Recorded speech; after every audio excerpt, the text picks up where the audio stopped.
Podcast. Okay, I'll allow it. Pretty good, right? Pretty good. I'm dancing, you know how like Batman does. I do. That is what you are doing. He is dancing, for those of you who can't see, because this is not a video podcast. No, I did a highly visual bit for this audio medium.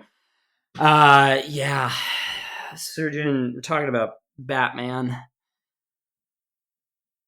Have you ever heard of Batman? You know, I believe that I have. Okay. I believe that I have. Interesting. All right. I don't know why I'm coming at this with such combative energy this episode. Oh, that's right. I just finished watching Joker Folie à Deux for the 8th time. Did you now? Yeah, because this... Hey, at time of recording this, it hasn't come out yet, but this episode comes out in the middle of November, so I've seen it 10 times. Amazing. Mm-hmm. Amazing. I really liked it in Joker Folie à Deux when the portal opened and the AI reconstruction of Cesar Romero came out. That was really cool. God, I hate it. I hate this.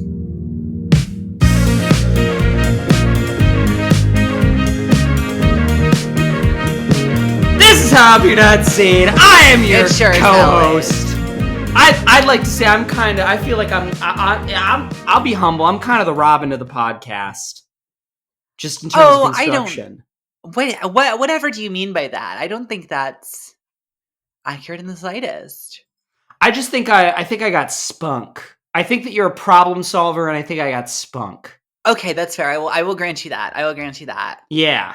Yeah, and what's your name? Carson Batts. That's my full Christian name. Thanks for asking. And I'm Caroline Thompson, the other co-host. This is a movie podcast where every week one of us brings one of our favorite movies the other has not seen. We talk about it. And we watch the movie. And then we talk about it some more. How have you not seen? Caroline, how have you not seen this movie? How have you not seen Batman 1966? I mean, I was not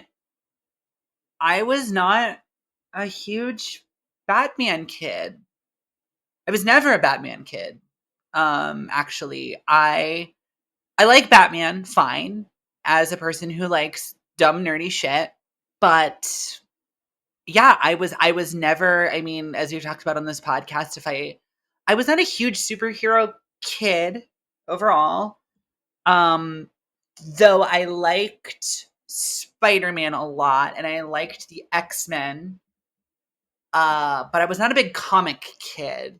And so I liked the ones that had movies. And I think while I always liked Batman fine, I didn't start giving a shit about Batman as like kind of like a cultural product, if you will, until The Dark Knight came out in 2008. And that was really because I was a budding film appreciator. You know, I was like I was a middle schooler who was like starting to really think of movies as more than just like a thing you do with your pals. And when The Dark Knight came out, it was such a seismic shift for pop cinema. I started paying attention. And, you know, I had seen all of the 80s, 90s Batman movies, but I had never seen any of the West stuff. I was not the kind of kid. I was a very big Disney Renaissance kid. When my parents needed to shut me up for 2 hours, they would put on an animated Disney. They wouldn't put on a Batman or a Reeve Superman or anything like that. Yeah. So I just never saw this one. All right. Understandable. This is maybe I have not watched this movie probably more than 15 years. And yet, it is entirely possible that this is the movie that I have seen the most in my life. Yeah. Because when I was a child, my mother will tell you this story. When I was a child, every weekend, we would go to our local library and rent a movie. And every weekend, I would say, well, I want to watch Batman. I watched it a lot. So I'm really curious to see whether the entire, like, if every line and every plot is still, like, deeply ingrained in my brain. If it's all just going to come flooding back. I think it is because Yeah. obviously I have seen this film more recently than you have, but I will say the film that I watched the most as a child, I would say from ages 7 to 10, and probably to this day, I would guess the film that, well, other than The Lord of the Rings, because that has been the lifelong favorite. But like the weird one for me as a kid, that other than The Lord of the Rings, I have probably seen the most times in my life is the 1975 Steven Spielberg film Jaws. Yeah.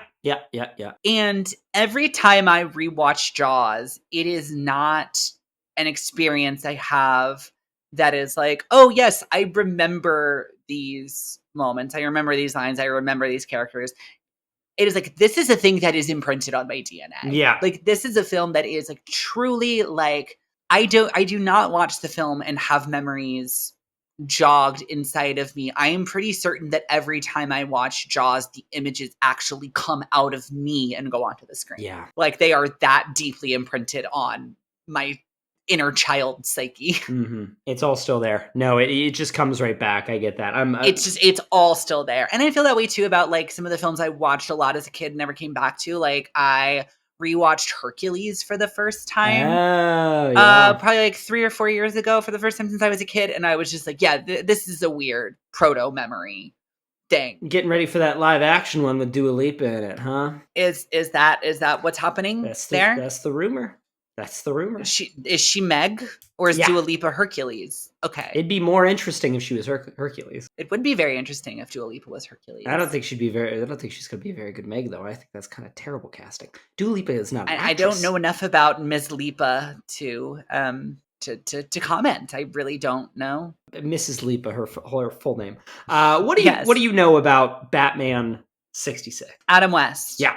Is Batman. Yes. It is God, I know the name of the guy who plays Robin. Is it Bert something or other? Bert. What Bert? Give me the first. You might say that Robin is Batman's boy wonder protege sidekick. That's not a name. You could also say that really less that Robin is Batman's, but that Dick Grayson is Bruce Wayne's son he never had.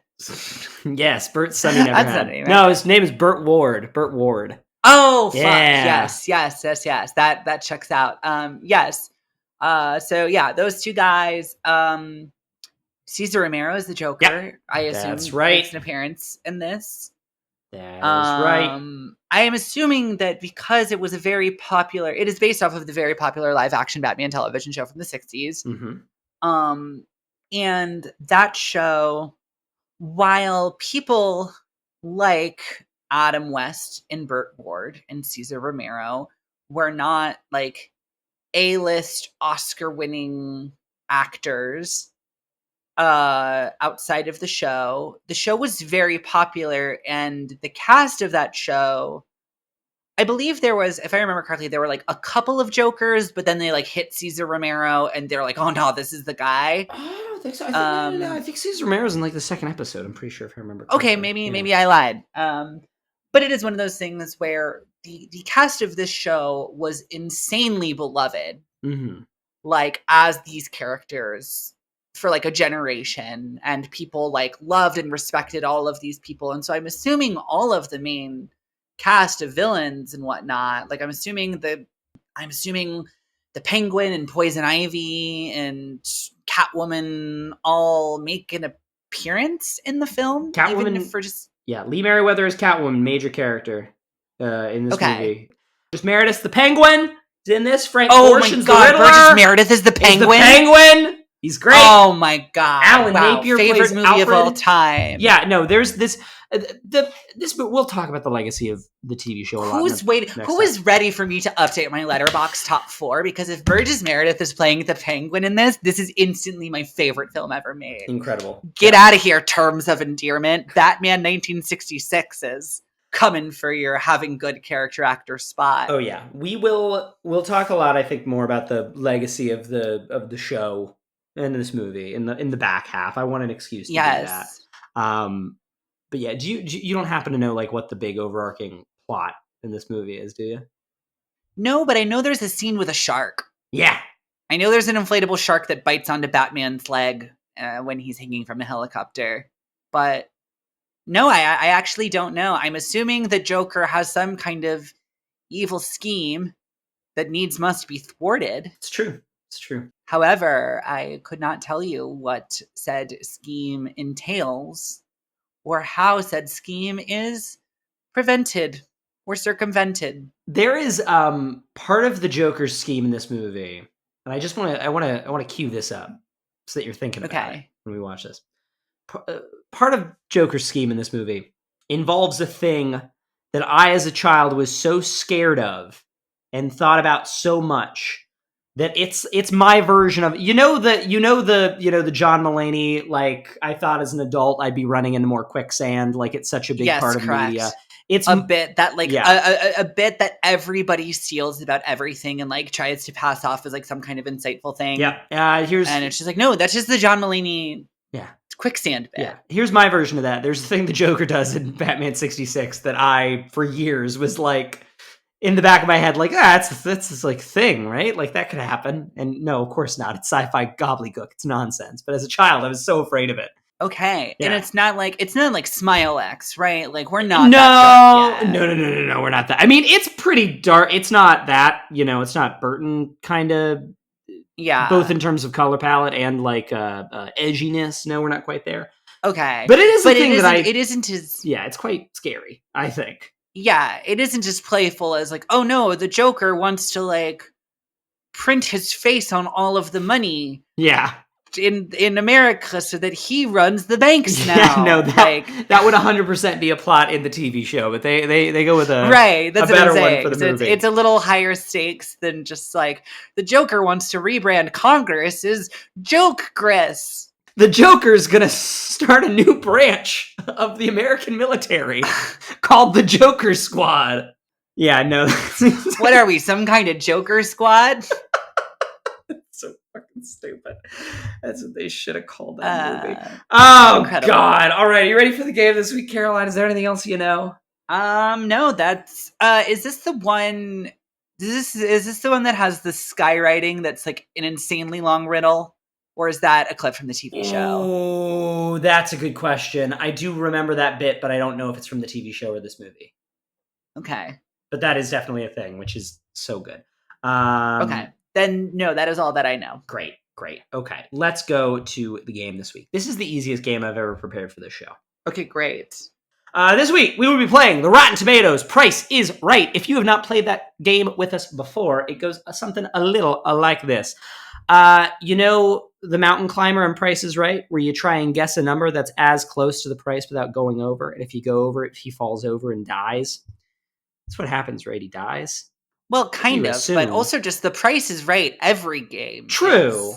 Yeah. Name is getting as close to the price as you can. Yeah, I'm conceiving it of as the mountain climber, though. I've always just conceived of it as the thing. That's interesting. We've been doing this for years, and I've always conceived of it as just the main game. Yeah. Where it's just like, how much does this Vespa cost? $1, Bob. Like, it's weird that's a game show, given the way that money works. Yeah, Hell World. Yeah, it's weird. We're going to play this game with the website Rotten Tomatoes, which tracks. We're going to be looking at the critic score, not the community score this week. We never look at the community score. I have 3 movies. I have not looked at the Rotten Tomatoes critics consensus score, but Caroline and I are both going to guess it, and we're going to see when we come back who can get closest to the actual score without going over. Are you ready? I am so ready. As always, we are starting with the movie we are talking about this week, which is Batman. 1966. 1966. God, see, this is so interesting because, like, just how many... Yeah, I'm not certain how many there are. Well, there's that, but just, like, I'm just thinking of how many television shows the movie are just terrible. Mm-hmm. And I know that the show was so well-beloved and so iconic, but is the movie any good, is the question. And so, like, I could truly see this being, like, wow, what a groundbreaking work of, like, kids' pop culture for 1966. 98%. And I could see people being like, God, that was bad. Jesus Christ. 4%. And, like, truly anywhere in between. So I'm going to say, my guess is that as a film, this thing is kind of not very good because also we didn't get 7 of them. There's only the one, but also I imagine it's probably very charming and lovely and fun. So I'm going to throw my chips down and say a true 50%. All right. I say 85. I think higher than that. I think the people that are taking the time to write a review that's going to count for Rotten Tomatoes, I think they get it. I think they're hip. Great, next, I love that. The next movie, Batman. 1989. Yes, exactly. Now my next question is, are you doing Batman Begins or The Batman? A good question. Don't tell me. I won't tell you. 93%. Yeah, it's a good guess. This is a very well-remembered movie. It was huge at the time. It was a ginormous hit. People fucking loved it. Rules. It's really good.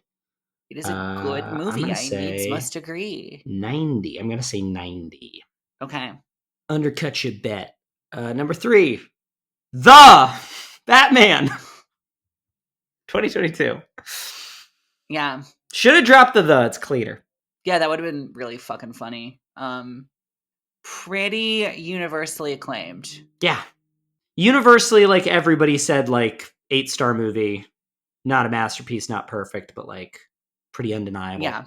I'm going to guess something in the way of 86. Shut the fuck up. I will never. You can never stop me. It's pretty good. It's pretty good. Thank you. I am very tempted to do I think it's in the 80s too. 80s seems correct. I'm gonna undercut you again because I'm an evil little Riddler in that movie. I'm gonna say 80. Love it. Yeah. Well, when we come back in the second half of the podcast, we will find out who won. Yeah, absolutely we will. And with that, Caroline, are you ready to go do the Batusi?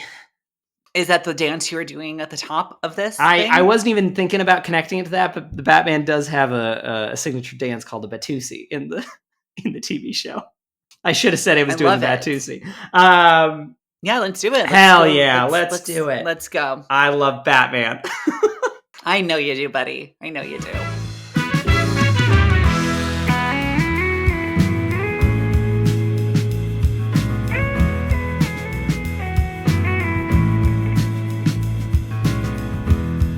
Before recording, Caroline asked me if she told me she has a hard out for this record in 2 hours. Yes, it is now 119 minutes from this exact moment we are recording. 1 hour and 59 minutes. I told her that I like this movie a lot. I do not have 2 hours worth of things to say about it in any way. Yes, and I am in a very similar boat. However, I think we will spend a lot of this episode using this film as a lens into simply how far nerd culture and the psyche of your average quote-unquote nerd has become a toxic cesspool of horrific nightmares. And I say that because this movie is a delight. It is a damn treat. I had so much fun watching it, legitimately cackled multiple times. And I am not saying every movie has to be this. In the same way that I don't think every Batman movie should be Zack Snyder's Batman, I also don't think every Batman movie has to be Batman 1966. But holy shit, how nice it would be to get something like this, at least every now and again. Wouldn't it be cool if something was lighthearted, if a dark and gritty tone was not... trying to think of a way to say this. If a superhero movie being quote unquote dark and realistic and gritty was not a self-evident sign of its quality to most nerds. Yes. Put another way, the 1980s was a mistake. And I think we can all agree on that. I think, yes, the 80s and a good portion of the 90s. And yes, to be clear, I am not talking about Tim Burton's Batman movie, which I love actually very, very much. And I think has more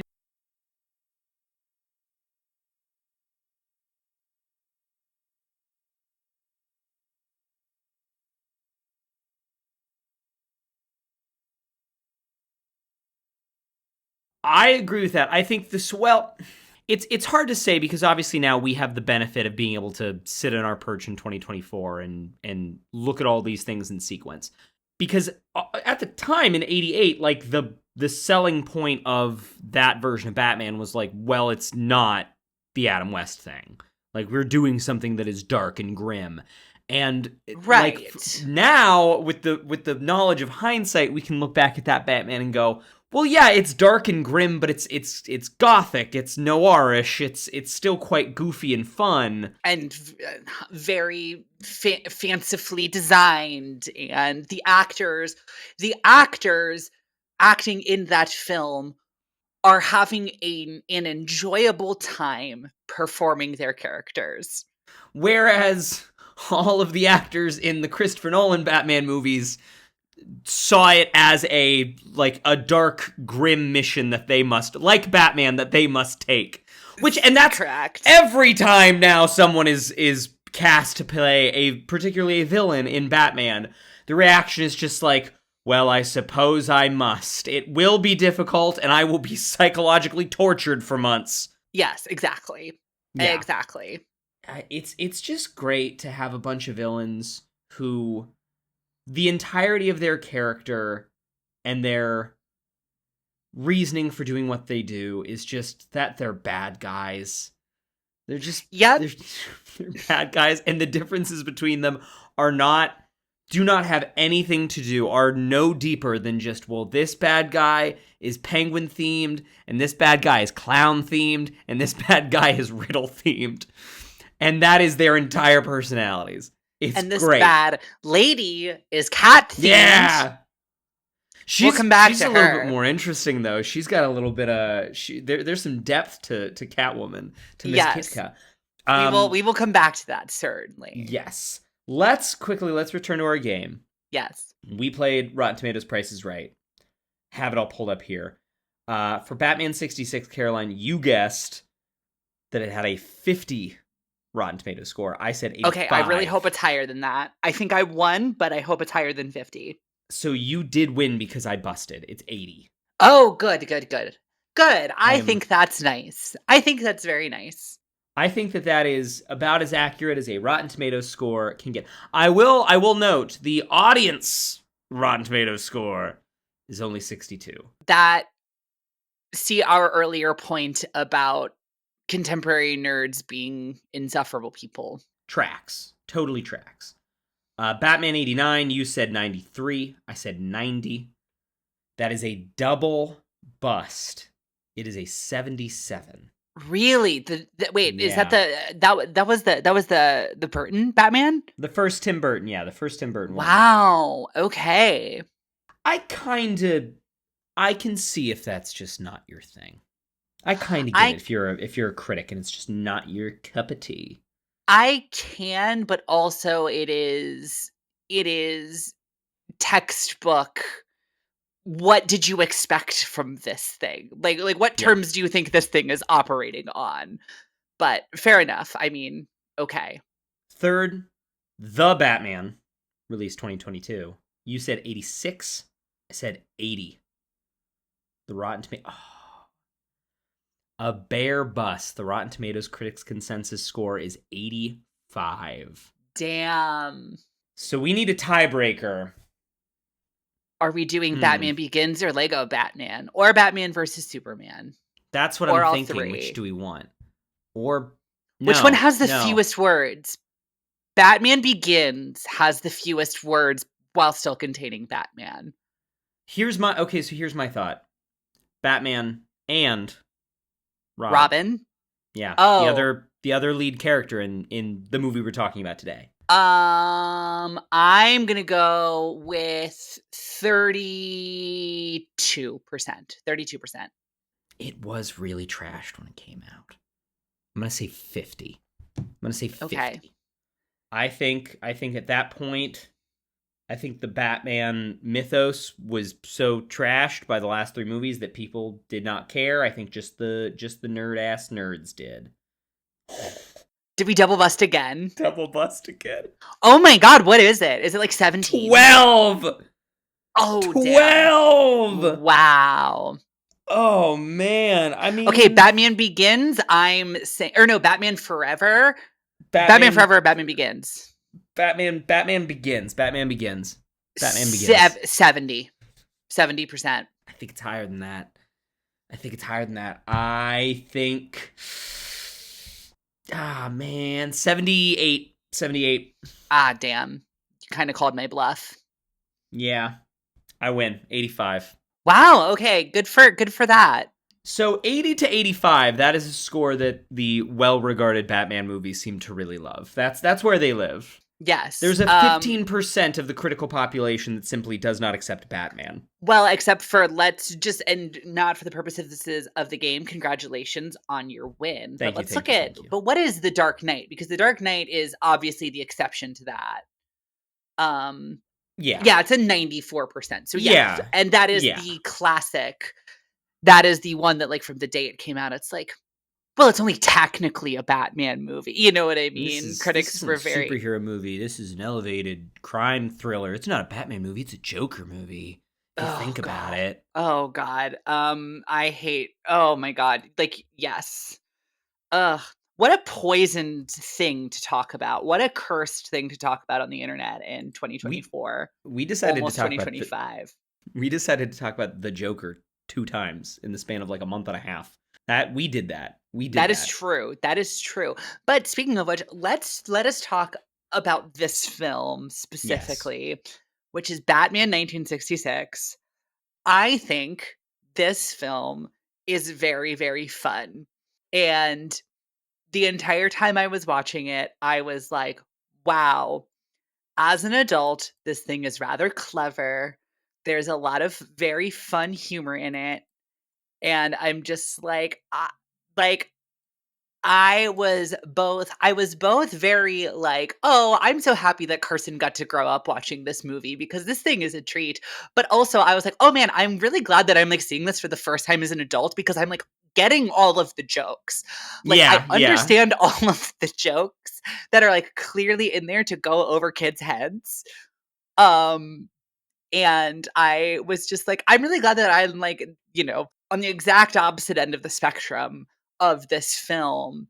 I watched a lot of like horror movies growing up where I was Yeah. too young to comprehend kind of what a lot of it was saying. And so then it's like when I grew up and as I would watch them again when I was like 13 and then 16 and then 20, I would like understand them a little bit more and a little bit more and a little bit more, but I never got that like that rush of like, "Oh, this is actually really clever," because I, like, always knew that line was coming up. I just never realized it had either a double meaning or whatever.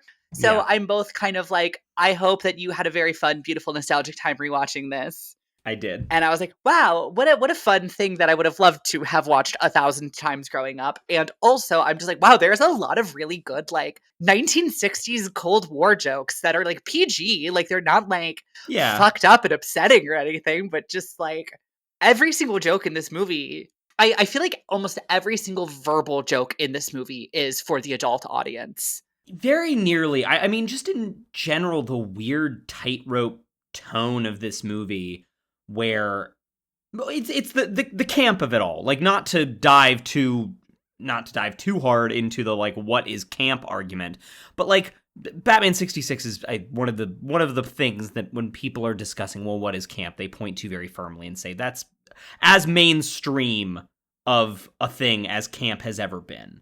Um it is like the strangeness of the camp of it where like simultaneously just about everybody on screen is playing everything pretty damn straight. There's not a lot of like the actors are not necessarily like winking at the camera. It's not Robert Downey Jr. Iron Man shit. But there is this sense in the entire mise en scène between the performance and the production design and the editing and the writing where like all together when you add it all up you can tell that the movie is kind of winking and nodding at you. Yes, I think yes, to push back on that only a little bit. I feel like I feel like every single actor is in on the joke, Yeah, you yeah, know? yeah. And No, they I know what feel they're like doing. Yeah. yes, I feel like the actors are winking to the camera by not winking to the camera. You know what I Yes, mean? yes. Like, I feel like Adam West absolutely knows, like, and just like Adam West knows that, like, saying that shark was literally pulling my leg. Yeah. Like, he knows, oh my god, that's actually really funny in how, like, silly and goofy that is. Like, that is, like, a genuinely funny thing for a writer to write, but Batman is not saying it as a joke. And so I, as Adam West, as the actor playing Batman, says it dead seriously, but, like, that's a really funny line. Like, high five. Yeah. That is the impression that I get watching this movie. I feel like every actor is saying every line with so much, like, joy. Yeah. Oh. Everyone on screen is having a great time at all moments. Yeah. Everything being said and being done is so completely delicious and weird and funny and off the wall. I like that to that point. The one thing that really unifies the Adam West performance of Batman with like every other performance of Batman. And like, look, except for and not even all the iconography, it's pretty damn different than a lot of the modern incarnations of the character, but like, it's basically an entirely different character. Like, you can kind of argue, well, every actor that's played Batman has brought something different to it, but like, there is a continuity in character between many of the modern incarnations, and this is a totally different thing, except for the fact that Batman is completely self-serious and he doesn't make jokes. And like, he can recognize when jokes are being made, but he is at all times very serious and takes his role as Batman very seriously. Yes. Yeah. And I mean, just like, I think a thing that I really, really, really enjoyed about this movie is how almost everything is a laugh line. Like, this is a comedy. Yeah. Like, Yeah. let's be Yeah. clear. Like, this is not a children's movie in the way that, like, I guess I can't think of a good example off the top of my head, but it is not a children's movie that is like, it is lighthearted because it is for children, and therefore the stakes aren't like crazy grim dark or crazy serious, or like, it isn't palatable for children because it is light and or pithy. This film is like legitimately like, how do we make every moment a visual or verbal joke? Like, Yeah. how do we make everything like, it is truly a comedy. Like, Yeah. A again, little bit funny. this is like way more indebted, I feel like, to like the Three Stooges Mm-hmm. than it is to whatever Batman would become. Like, this movie has Yeah. more in common with a Three Stooges movie than, say, like the Joel Schumacher Batmans. Well, that's actually a really bad poll. I was gonna Yeah. say, but then Schumacher's maybe the very, Christopher Nolans yeah. have to this movie. You know what I mean? Like, Yeah. No, and like all in terms of like where it sits generically, because like every other take at Batman is to some extent a thriller and to some extent a noir. Uh, mhm. it is a detective story to various levels depending on the one. You know, the whole thing of Batman being a detective is kind of lost there for a long time. This movie is like not a thriller. It is not a noir. It is kind of a detective story in that it's a bit more of a police procedural. In terms of its like action palette, it's way closer to like James Bond. You know, it's light and colorful and about not globe trotting in the way that James Bond does, but going to different fun locations and seeing interesting people there. Yes. And having goofy zany things happen. Yeah, like sometimes there are pirates. I love that all the like henchmen bad guys in this movie are pirates. Why? Because their base is on a boat, so all the henchmen are pirates, of course. No, of course. Yeah, and I mean, like, okay, like, I think a good example of what we're circling is in any Batman story that takes place after 1990. They kidnap the sailor, they kidnap the Commodore, and they lock him in a prison and say, "We are going to kill you. You are locked in a prison." Yeah. In this film, they construct a fake ship chamber with a fake porthole that overlooks a fake ocean to trick him into not coming out of the room so that they can hold him hostage in a tavern without him knowing. And it's like that is funny. Like, Yeah. And there's like one henchman out there making the boat noises all the time. It's great. yes, Yeah, yes, it's he's like great. blowing It's the so little funny. pipe, and like, yeah, and it's like, and it's just like, and he will never come out if we just give him a bell to ring when he wants tea and we bring him the tea. Like that is their evil master plot, is to trick this man into thinking he's on a boat indefinitely. Mm-hmm.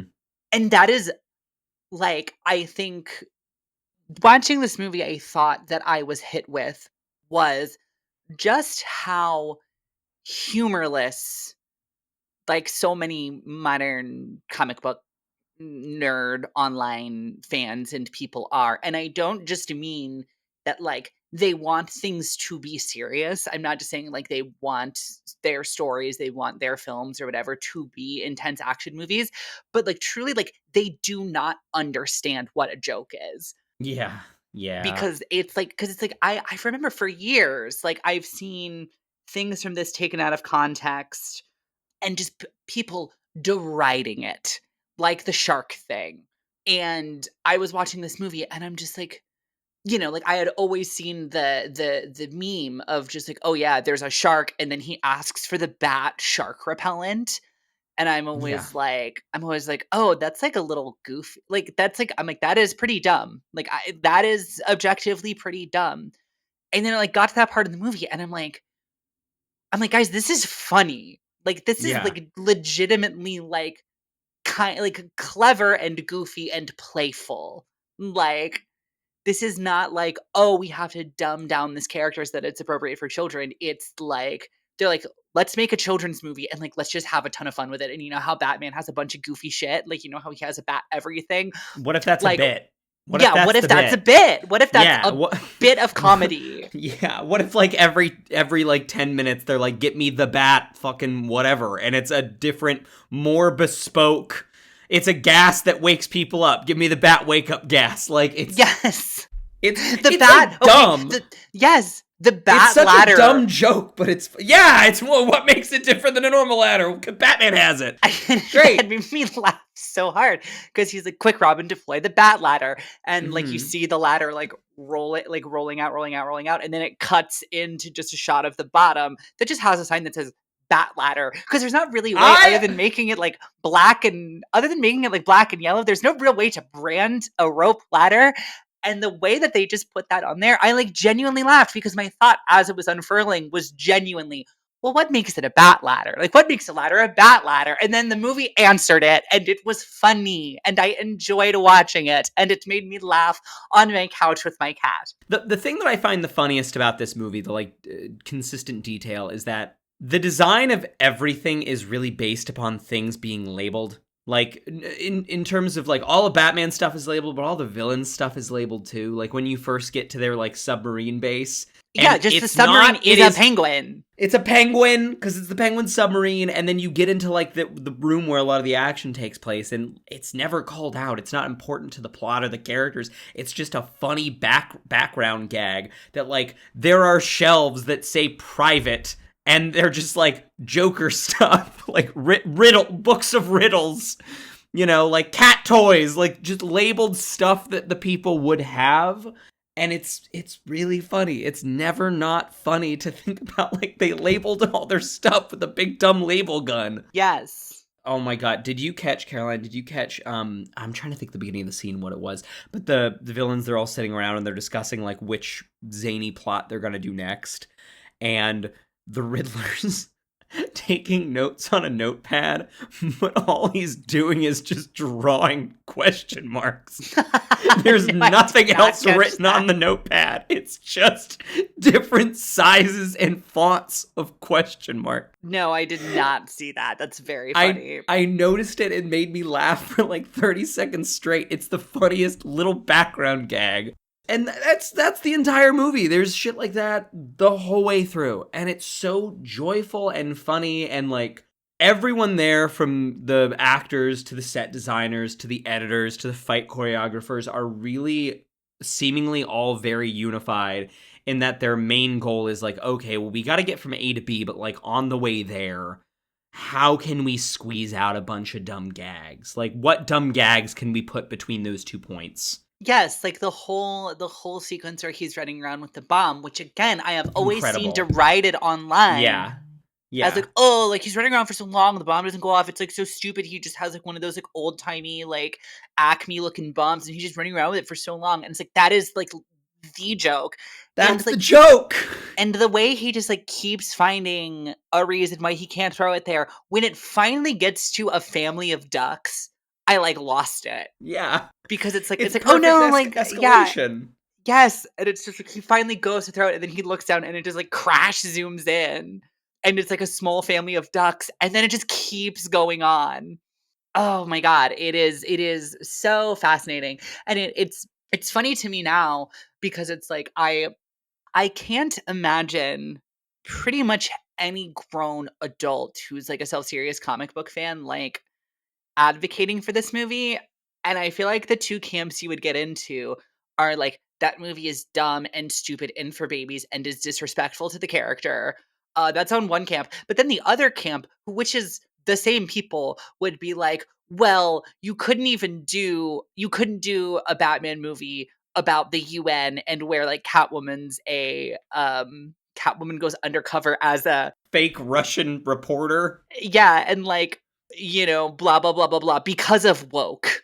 Like Yeah. you couldn't make this movie today You because of couldn't woke. the plot device which resolves the primary action of the movie can't be that you like kind of mix up all the members of the UN and now they all speak different languages. Like, which is so fucking funny. The funniest It part of is that, and it's the legitimately last thing that funny. happens, it's so funny. It's the last thing that happens in the movie is that like whatever you hear them, the guy from Japan is speaking French. And Batman looks at Rob and he's like, all right, well, I think we need to leave very sneakily out the window before anybody notices that we kind of messed this one up. It's funny. It's really Yeah, funny. so funny. The Russians have really long names is a joke that will never be old. Good Like joke. it's just do you think they do that over there? Do you think that like in Russian television there is just like a guy is just like, "Oh, this is my American friend," and he's like, "Hi, I'm John Mark Matthew Jacobson Thompson," and just like says like 5 really plain white people names, and like that's funny to them because like I gotta say, every single time for the last 100 years of cinema, anytime it's like, "Hey, here is like Boris Yelensky, blah blah blah blah," blah and just like gives like 8 Russian names, like Chekhov. Yeah. It's always funny. It's always funny. I think because of the knock on Americans is that we're dumb and boorish. And so, look, I don't know. I can't speak for other cultures, but to me, the funniest version of that joke for an American is just like, here's my friend John Hamburger, like like it's gotta Yes. be. Yeah, it's great. I love that it's like the fake UN. I like that there's like a stray joke at the Pentagon at the beginning of this movie where it's the guy's just like, yeah, we let a supervillain have a leftover pre-atomic submarine. We It's had to like, get yeah, rid of we were it. selling the surplus. Yeah, yeah, of course. There is PN like, Gwyn. yeah, oh my god, PN Gwyn, that's so funny. I love when the commissioner in the beginning of the movie says riddle. Riddler. It's great. I like the politics of this movie are kind of funny because I think that they are very post Eisenhower. They're very like this early reaction to the beginning of the new like literally the creation of the UN and like the United States being a member, like a quote unquote leading member of the quote unquote world community. And also the formation of the United States is like military industrial complex. And like it's not like this movie is some great satirically political text, but I also think that it's pretty notable that like a baby movie for children like makes jokes about that. Like it is kind of countercultural in that way. Yeah, it's interesting because like they don't use the Catwoman as a Russian disguise to be like, "You fucking stupid idiot commies." Like there's like the whole bit where he's like, "Oh, like let me try to get my thing," and she's like, "What do you mean?" And he goes, "Well, capitalists such as myself who like carry around a lot of money sometimes." Yeah. You know what I mean? And it's just like they're just it is interesting because they are just kind of paying, just they are just giving attention to the fact that, like, well, the Russians have a different form of government than we do, and they don't really Yeah. comment upon it, like, Yeah. pejoratively or, like, whatever. It's just kind of like, well, see, you would understand because you live under communism, and it's not like, because you live under communism and that fucking sucks for And you, and by you're the a way, fucking idiot. we hate you for that. Yeah.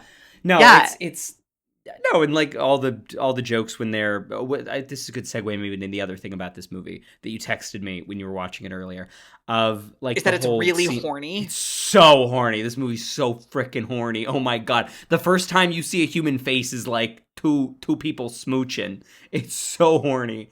But the whole scene of Kitka and Bruce Wayne like romancing each other. It's not like there's no jokes about the difference between communism or capitalism, or really any recognition of like, well, we're locked in a brutal Cold War that is like destroying third world countries right now. It's not about that, or like one of us is good, one of us is bad. He's just like, you're so sexy. I think that maybe our two countries should like put aside their differences. Yeah. Who would have should thought be that so the easy. film? Yeah, who would have thought that the film that the Adam West Batman movie takes the most dramatic cues from is Ninochka? You know what I mean? Yeah, Like, yeah. like. But no, I mean, I found that to be like very, very fun and interesting. And yeah, I mean, it is a literal children's movie for babies of the 60s. Yeah. So it's just like the politics are not unimportant, but kind of they They're very are not. tertiary. Yes, that is a good way to put it. Yeah. And it's like, because it's the whole thing of just like, I think it's very funny that this film is just like, and I know that this is just how the West series worked, where it's like, well, Batman is best friends of the police, and he is like, Yeah. he's this He is a extrajudicial fighting deputized force. officer of the law. But like even that, I don't think that you can look at this movie and like make a case that it is a particularly anti-cop text. But like the movie does have fun. But it does have fun with that as a concept. Like at the beginning where Kitka's like, well, so you're like some cowboy vigilante then, huh? And they're like, no, he's Batman. He's a deputized member of the police department. And like, that's a laugh line. Like, that's a joke. Like, it's ridiculous that Batman's a cop. Like, right. Well, yeah. And also the cops are incompetent. Like, that's why which actually that's another connection that this has to a lot of other Batman media. Like, the whole thing is like, well, the cops are not good at their jobs. So like Batman has to come clean up their shit. No, yeah. Well, and it's funny because there's all of that, and it's just like the film really opens with just like, thank you to everyone in law enforcement and also anyone who likes fun. Like, yes, the two genders. All crime fighters and anyone who's ever had a dream. Truly. So there's like that, and then it opens with the whole sequence of just like the cops like saluting him as he goes by, but also like that's mixed in with the beach babes all waving to him. For some reason they're on a helipad on top of a building. I don't know. They're cool. I want to hang out with them. That's fine. But then it's like, it's interesting because the ultimate point of the film is the bad guys want to harm a movement to bring peace across the globe, right? Yeah. It is not, oh, like we are at war and the bad guys are fueling it. It is ultimately like the UN is a good if not flawed thing, and it will bring about world peace if left to its own devices, which is very interesting because it is both, and I say that for two reasons, because there's the bit that's like, well, the bad guys are trying to take it down. The bad guys are trying to sabotage the UN to bring about chaos so that they can rule the world in its stead. There's that. But then there's the bit at the end where Robin is just like, well, Batman, don't you think that like the thing we should do is like, we've got the brains of all of the world leaders in a jar. Why don't we, use that? Why don't we use the One Ring to our advantage? Yeah. Because we have it right here. Why don't we just use it? Because we are the good guys, and Batman. Yes, like, us, Batman and Robin, the two goodest guys there have ever been. Yeah, we have the power. If we abuse the power, then it's not a bad thing, right? And Batman's like, no. Like, we mustn't play God like that, which is like ironic given what the US uses the UN to do, but like we're Yeah, yeah. talking the fictional children's version in this film.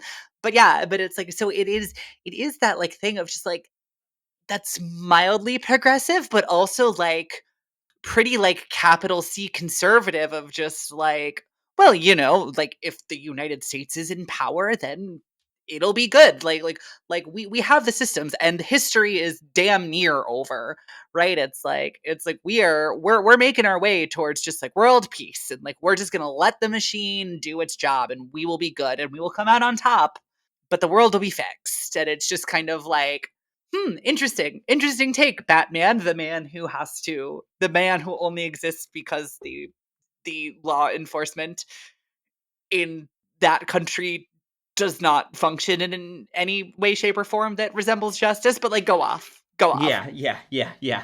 Batman, the Spirit of Vengeance. Yeah, and that's like part of that. I think also leads into kind of the generalized camp of it all too, where it's kind of playing both sides a little bit, where Burt Ward and Adam West can say these things with a very straight face, but there's something in the saying of it that I think you as an audience member are meant to recognize. Well, that's not the fact that they're like they're like very directly just delivering that as an epithet means that like it's not 100% true.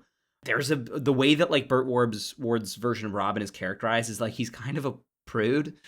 Like he's kind of like a little boy prude who like everything he says is like, I just don't want to watch kissing, and man, isn't drinking and gambling bad? Like, yeah, that's why you should never drink or gamble. Like, and you're meant to laugh at that, I think, as an adult. You're meant to see that as like kind of childish and silly. But the movie can also get away with like, look, it's a hero and he's saying all the good things that you should do as a good American boy. Isn't like, what's wrong with that? Yes, but also to that end, I do very much enjoy that that Alfred is just like, why don't we just leave the TV where Bruce Wayne is gonna bang this Russian lady? Why don't we just leave it on?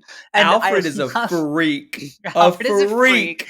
And I love that literally the consensus from Robin is, well, as much as I too would fucking love to do that, and how that would be good and hot and a thing I, boy howdy, feel in my bones that I really want to do, I don't think it would be proper or kind. So we should probably, out of respect, not watch these two people fuck. Not beating the Robin is gay allegations, by the way. That his thing is like, well, I sure would love to watch my Bat Daddy bone down on this Russian, but I shan't let myself. It's very good. No, all that stuff is so fun. That's another thing. This movie's so horny. It reminds me of like how long we went before Batman got horny again. Like, it's something that I do really like about the Pattinson Batman is that he's horny. Yes. Okay, so the two major architects, obviously there have been other takes. You've got your Snyder and your Schumachers, but like the two major architects of like Batman in the live action have been Tim Burton and Christopher Nolan. Two of the least sexual, well, that's not even true. Two of the most confusingly sexual filmmakers currently working. Like, Batman Returns is a movie full of dang-ass freaks, but like it is kind of characterized by Keaton being very weird and cold. Like, that's the thing that's interesting about that movie, is that Catwoman is a freaky sex pot, and he's just like not affected by it. And Nolan is the least sexual filmmaker maybe working. There's the fact that you see Florence Pugh naked in Oppenheimer is like pretty revolutionary for his oeuvre. Like, it's wild that exists. Yeah, and also, however, that does exist as a memory that haunts everyone in the room. Yes. Anytime a woman demonstrates sexual attraction towards one of the like male leads of a Christopher Nolan film, it is a sign that surely she shall be dead and he shall be sad. Like, that's how it works. But yeah, I like that Bruce Wayne's just like, man, this girl's what a hottie. I want to read her some and he's very respectfully, just like, he gets so overwhelmed he has to read her poetry. Like, that rules. Yep, that's and a move. He's respectful, but he is so clearly just like I am so turned on right now. Yeah, Like, like I'm gonna pop, man. yeah, If just we like don't do this right now, I'm gonna die. the tension in the room is so palpable, which is great. And okay, so here's the funny thing is that I did not grow up watching Batman, 1966, like the film or the television show. So when the Russian reporter came on screen for the first time, I was like, that looks a lot like Catwoman, but I think I might just be being sexist against women in the 1960s with big hair and cat eye eyeliner. Yeah, Because I think I might just be being sexist against brunettes. And so I just wrote down Batman is gonna fuck that brewski so hard, and then it was Catwoman, and I was right on both counts. So go me. 100%. You got it. Yes. That whole bit is very fun. I think one of my favorite line combinations in the entire movie is when Robin says they stuffed that poor shark full of explosive TNT. First of all, that alone is funny. Just, oh, that poor Yeah, shark. Which, like, that's yeah, an the poor idea. shark, like, whatever. But Yeah. then Batman follows up with, yes, Robin, nothing is sacred to those devils.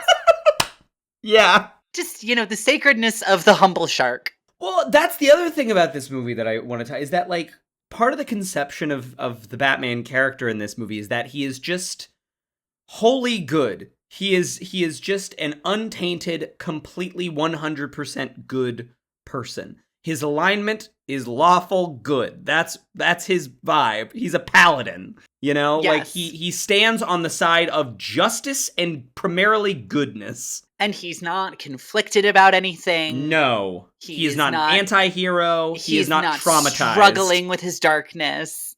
No. The one moment in which he, like, I will say I was a little surprised it's a little like, hey, whoa, Bruce Wayne, calm down. Where, like, the bad guys all say, well, yeah, we're just gonna, like, kill your Russian girlfriend. And he's like, I will rend you limb from limb. I will kill you. And I was like, whoa, Batman, okay. But to be fair, I think that's kind of all bluster. I think that's just right. It's to be fair, it's blue balls. It's that too. Okay. They hated that. But Accurate, it is one of those things that I think the film is, like, so obviously operating on the fact that, like, well, we know it's never going to get above, like, a PG violence. So it's like, we can say that because, like, the ultimate showdown is Batman holding a cat on top of a half-submerged submarine, mostly ducking out of the way of punches while bad guys punch so hard, fail to make contact, lose their balance, and fall into the water. Which, to be clear, that is good. It rules. It's and really to be good. clear, the last note that I have is just in all caps, the cat in the lifeboat. I love that cat. It is adorable. It's a good cat. And the way that Batman would never hurt the little kitty, even though it's Catwoman's kitty. There's no nasty, there's no nastiness there. I feel like a movie, maybe not nowadays. I don't think a Chris Nolan or like a Matt Reeves Batman would do this, but I think like in the 90s or like if there was an early 2000s thing, Batman would not save Catwoman's cat.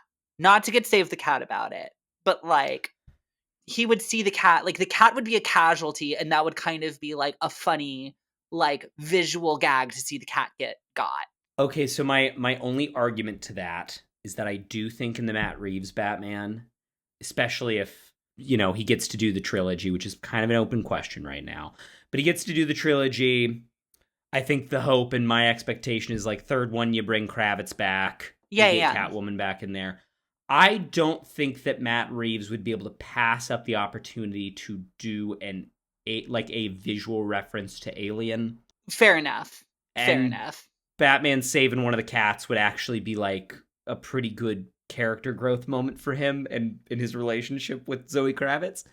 But I see what you're saying. I understand. It's also that cat rules because the other, like, the male bad guys are all afraid of it. Like, very afraid of it. And when she's just like, and again, this just goes back to my thing of everything is a joke and it is funny. Mhm. and is when she sets the cat down in front of the door and says, "Sniff out the weak spot," and then the cat just starts sniffing the door, and then they pick him up and then they blow up the door. It's so funny. It's so funny. It's very funny. It's the absolute funniest thing in the world. No, this is the I was gonna say, but I actually gotta take that back. I was gonna say this is the funniest superhero movie. Maybe Spider-Man 2. Spider-Man 2 is pretty funny. That's one of the reasons you know But it's this. not a One of the reasons. comedy. No, Yes. it is not as completely comedic. The Raimi Spider-Mans are pretty funny. James Gunn, all the James Gunn, the Guardians is in your Suicide Squad is pretty funny. Yeah. I I do think this wonder, is the like, funniest one. I think this is the one that I think that of every superhero movie I have seen, this is the one that is trying the hardest to be funny and succeeding on the comedic terms that it is. It gets the highest marks, if that makes yeah, sense. If we are looking at how many jokes does this film attempt, and of those jokes, what is the percentage of jokes that it pulls off?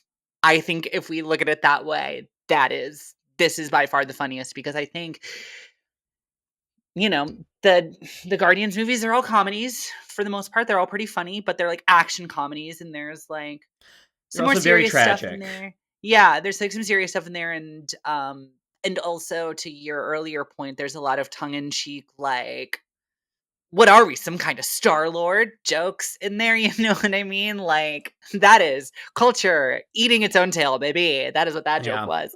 But yep. it's there's a lot of no, we're not like a stupid comic book movie. We're like a cool comic book movie, and we know that because, like, I'm gonna say what stupid comic book movies would do right here. Like all the Marvel movies. I I think the think there's Guardians is the best and has the least yes, of that. But yes, there there is still is some of that much makes me less of roll that my in the eyes. Guardians movies. Yeah, Yes. I am as the dust on the MCU has like settled. I have really come to the opinion that the Guardians movies are the kind of the best of them, and the ones that are the most. I mean, they're as self-contained as any of those movies are, and they're the ones where the humor has aged the best. Because now, like, the idea of, like, quote unquote Marvel comedy, like MCU comedy, It is MCU like a jokes like genre that, it unto is a thing. itself. It is a way Yes. that, like, when people want to have a shorthand for a certain kind of, like, roll your eyes, wink at the camera, very insincere joke, like, that's the shorthand you use. Um, Yes. I think the Guardians movies are. There's some of that, but there's not that. Those movies are so sincere. James Gunn is such a sincere dude. Yeah, I think the movies thematically are Yeah, sincere. I think that there is a good amount in all of them that is the characters being cynical, which is different than the film being cynical, but the characters are very yeah, cynical, and sometimes that gets a little grating or falls a little flat. sure. I am very excited. I've probably said this on this podcast before. I am not really. I am at the point where I'm like, I don't give a shit about any of the Marvel stuff. Like, if something's good, great. I hope they're gonna do a fourth Spider-Man. I hope it's good. I hope they don't put too much dumb multiverse stuff in it, but I also kind of don't care. The one I'm excited for is, like, I'm really interested to see what the James Gunn Superman is. I am really quite fascinated to see what that will become. I agree. I totally agree. I am very excited for it. Yeah, I was thinking last night while I was watching this that I'm like, I have not seen a Marvel movie in theaters or otherwise. I have not caught up on any of them since Doctor Strange. That's the last one I saw, But you saw period. Guardians 3. Is that newer than Doctor Strange? Yeah. Okay. Yeah. Oh, you're right. That was a 2023 Yeah, it was one. Okay, last. you're right. Yeah, it was last I year. did see Yeah. that one. I did watch that one in the lead up to our end of the year last year. So you are Yeah. correct. But I have not seen any of them in theaters since Doctor Strange, and that is the only Yeah. one that has come out since, period, that I have seen. And I'm just like, wow, what a truly just like end of a thing, like, Yeah. Yeah. I don't for better like or for worse. Yeah, I don't. There's the Deadpool and Wolverine of it all. I haven't seen that. I am I'm curious. I might watch that. I'm not. And I'm I may watch it someday for some stupid reason, like I'm an idiot who hosts a podcast yeah. and feels like I need to talk about Yeah. movies on the internet on Yeah. occasion, but I'm having the same thing with frickin' Joker 2. A movie that, like, literally everyone hates and thinks is bad and boring. And part of me is still like, well, I want to be a part of the conversation. I should watch it so I, know. yeah, I did add it today to my watch list on Letterboxd because I was going through 2024 films that I had not seen. So I have them at my fingertips. And I did technically add it. So I am struck with the same impulse of like, well, I should at least watch it, right? And Yeah. dear Lord, what a mess. What a mess. They'll put it on Max. Yeah. Anyway, Batman, well, you know what movie is not disappointing? Is Batman 1966. It's a good movie. It's a ton of fun. Hey, this is a movie that, like, you get some friends together, you get some beers, and you watch it and have some fun with it. Oh boy. A great night, I am sure. Yeah, no, I think that's all I got. Penguin Submarine, good. Burgess Meredith, good. Run Silent, Run Deep, hilarious. The penguin dressing like the captain and his fake goatee and still doing the penguin stuff. Yeah. And his fake goatee is, like, constantly about to almost fall off. Like, it's a bad disguise. Yeah. Loved it. Had a great time. Thank you for sharing this with me. You're very welcome. Next week, we are watching a film that is also about one man's troubled struggle for justice in a world of American hegemony and international law and things of that nature. Also starring a man who played Batman once. Next week, is it Top Gun? It is not. Wait, he never played Batman. Val Kilmer did. Oh, you're right. Okay, good point. I instantly went to Cruise for obvious reasons. No, Carson, you have not seen Tony Gilroy's 2007 film Michael Clayton. I have not. So we are going to be discussing Michael Clayton next week. Because it's really fucking good. Yeah. I've been on a real Clooney thing recently, so that's pretty exciting to me. The biggest question raised by this film, and I don't want to give too much away, but the biggest question raised by that film is, why did they stop making good movies after 2007? I could not tell you. Great but question. Great year for movies, great movie itself, and then they just stopped. They just turned off that faucet and said, no more good movies, only bad ones. That's not true. I don't think that. You can check my Letterboxd. I've ranted and raved about so many films in the last goddamn 14 years that I think are good. It's a lot of, it's too much. Whatever. We can't go down that rabbit hole or we'll start. No, 17 years. I'm bad at math. 17 years. Oh no. That's a lot. Well, they're going to keep making good movies. One might hope. They're just going to keep doing it, I think. I hope. I think they will. So next time, Michael Clayton. We're going to get lawyerly. Lawyerly. All right, we'll see you all next week when we talk about Michael Clayton. Thank you to Thomas and the Workmen for our theme music. Their EP, Good Company, can be found on iTunes and Spotify. How Have You Not Seen can be found anywhere you listen to podcasts. And if you like what you heard, give us a review on iTunes and interact with the show on social media. We're HHYNS Pod on Instagram and the website formerly known as Twitter.